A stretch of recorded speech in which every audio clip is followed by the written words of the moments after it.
বর্তমান সরকারটা আসলে কে চালাচ্ছে, কারা চালাচ্ছে, এই প্রশ্নটা বারবার ঘুরে ফিরে আসছে, আবারও ঘুরে ফিরে এলো। বর্তমান সরকার কি প্রফেসর ইউনূস চালাচ্ছেন, নাকি অন্য কেউ কলকাঠি নাড়াচ্ছে, যারা কিনা প্রফেসর ইউনূসকে বিপদে ফেলতে চান, যারা এই সরকারকে ব্যর্থ সরকার হিসেবে প্রমাণ করতে চান? তারা কারা? তারা সরকারের মধ্যে ঘাপটি মেরে লুকিয়ে থাকা কেউ, নাকি সরকারের বাইরে থেকে কেউ কলকাঠি নাড়াচ্ছে? সরকার আসলে কিভাবে ফাংশন করছে, সরকারের কার্যক্রমগুলো কিভাবে চলছে, সব কিছুই ধোঁয়াশা, সব কিছুই বিতর্কে ভরা। এবার প্রধান উপদেষ্টার পেজ থেকে একটি পোস্ট, সেই পোস্ট রীতিমতো সরকারকে প্রশ্নবিদ্ধ করল যে এই সরকারের আদৌ দেশ চালানোর মতো ক্ষমতা আছে কিনা, এই সরকারের ক্ষমতায় থাকার নৈতিক অধিকার আর আছে কিনা। এরকম পোস্টও কি এরকম মুহূর্তে দেয়া যায়?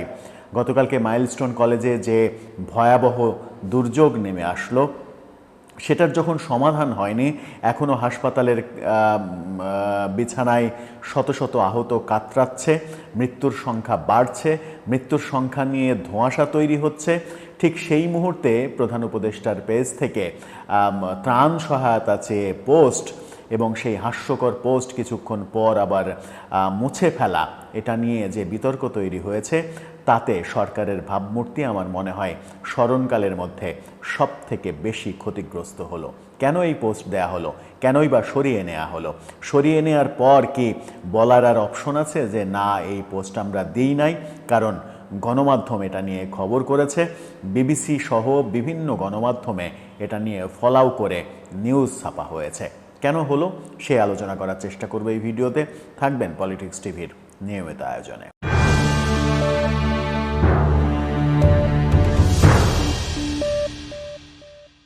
দর্শক, পলিটিক্স টিভি নিয়মিত ভিডিওগুলো স্পন্সর করছে প্রজাপতি.টিভি, নতুন ওটিটি প্ল্যাটফর্ম। আপনারা চাইলে ইউটিউবে, ফেসবুকে, ইনস্টাগ্রামে, টিকটকে দেখে নিতে পারেন। ডেসক্রিপশন বক্সে লিঙ্ক দেওয়া থাকবে, সেখান থেকেও আপনারা দেখে নিতে পারেন প্রজাপতির কার্যক্রম। চলে যাচ্ছি মূল ভিডিওতে। বলছিলাম প্রধান উপদেষ্টার পেজ থেকে পোস্টে কি লেখা হয়েছিল, পোস্টের স্ক্রিনশটটা যদি আপনারা একটু দেখেন, যেটা তার পেজে এখন আর নেই, সেটাকে গায়েব করে দেয়া হয়েছে। সেখানে লেখা হয়েছিল, মাইলস্টোন স্কুল অ্যান্ড কলেজে প্রশিক্ষণ বিমান বিধ্বস্ত হয়ে ক্ষতিগ্রস্তদের জন্য যারা অর্থ সাহায্য করতে চান, তারা উপরোক্ত ত্রাণ ও কল্যাণ তহবিলের উল্লেখিত নম্বরে তা জমা দিতে পারেন। হিসাবের নাম প্রধান উপদেষ্টা ত্রাণ ও কল্যাণ তহবিল, চলতি হিসাব নাম্বারও দেওয়া আছে, আপনারা চাইলে টাকা পাঠাতেও পারেন। সোনালী ব্যাংক লিমিটেড, প্রধান উপদেষ্টার কার্যালয়, কর্পোরেট শাখা। এই হিসাব নাম্বারে, অর্থাৎ সোনালী ব্যাংকের এই অ্যাকাউন্টে টাকা জমা দিতে বলা হয়েছে।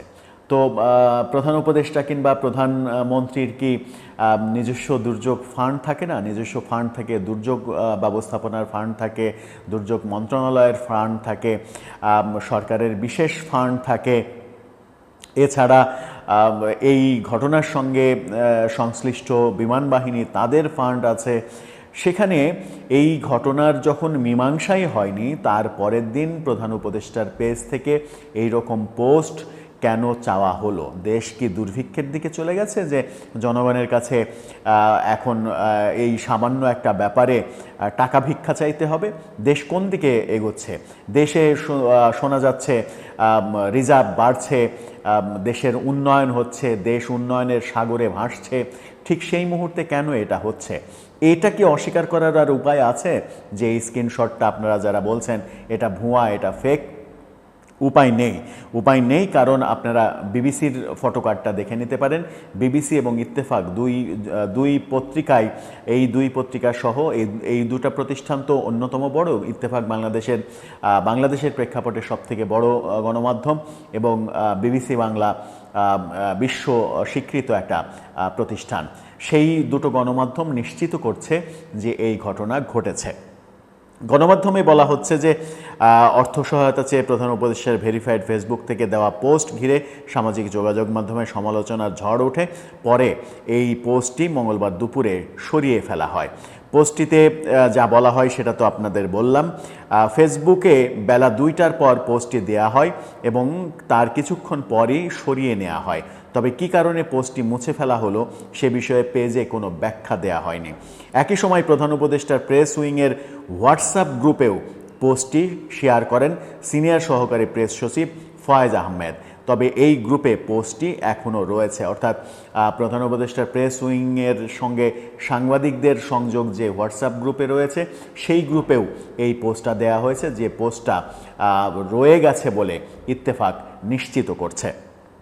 সোমবার ঢাকার দিয়াবাড়িতে যে ঘটনা ঘটেছে সেই ঘটনাকে কেন্দ্র করেই এই পোস্ট দেয়া হয়েছে, কিন্তু এই পোস্ট কেন দেয়া হয়েছে, কেন সরিয়ে নেওয়া হলো, সরকারের পক্ষ থেকে কোনো রকমের ব্যাখ্যা দেয়া হয়নি। সরকার তো ব্যাখ্যা দেবে যে এই পোস্টটা দেয়া হয়েছিল এই কারণে সরিয়ে নেওয়া হলো, ব্যাখ্যা দিতেই হবে, কারণ এইরকম একটা পোস্ট আপনি দেবেন, এই পোস্ট কে দিচ্ছে, কে চালায় প্রধান উপদেষ্টার পেজ, সেই তথ্য জাতিকে জানাতে হবে। এটা যদি ভুল হয়ে থাকে সেই ভুলের জন্য ক্ষমা চাইতে হবে, আর যদি সঠিক হয়ে থাকে তাহলে সঠিক কেন তার ব্যাখ্যা দিতে হবে। এভাবে মানে জবাবদিহিতা বাদ দিয়ে জবাবদিহিতার বাইরে গিয়ে একটা সরকার চলতে পারে না, এভাবে একটা সরকার কখনো ফাংশন করতে পারে না। রীতিমতো উপহাস করা হয়েছে জাতির সঙ্গে। এই উপহাস এই সরকার যদি করতেই থাকে, আমার মনে হয় যে গতকালকের বিমান দুর্ঘটনার জন্য প্রতিরক্ষা মন্ত্রী হিসেবে প্রধান উপদেষ্টা নিজেরই পদত্যাগ করা উচিত। এত বড় ঘটনা ঘটল দেশে, অথচ সরকার এই ধরনের সার্কাস খেলা দেখাচ্ছে। কেন এগুলো হচ্ছে সেই প্রশ্নের উত্তর আমরা খুঁজে পাবো না। খুঁজে যখন পাবই না, তখন আমাদের মতো সাধারণ মানুষ হয়তো হাসপাতালের দুয়ারে দুয়ারে গিয়ে খুঁজে বেড়াবো এবং স্বজনের বেদনা নিয়ে নিজেরাই মরবো, আর সরকার এই ধরনের সার্কাস করবে। দর্শক, এই ব্যাপারে আপনার মতামত জানিয়ে লিখতে পারেন আমাদের কমেন্ট বক্সে।